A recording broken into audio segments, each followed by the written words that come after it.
Hello guys, good evening. We have a customer here. The vehicle is Audi Q8. He changed the tire in other tire shop.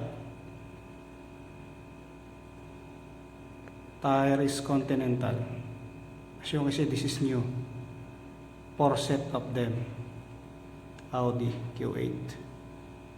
Okay, the only thing is the tire pressure monitor sensor is not disappearing. That is only the customer concern. So in order to reset that, so you need to go to, just press the back, go to home, click the vehicle, select the tire pressure monitor.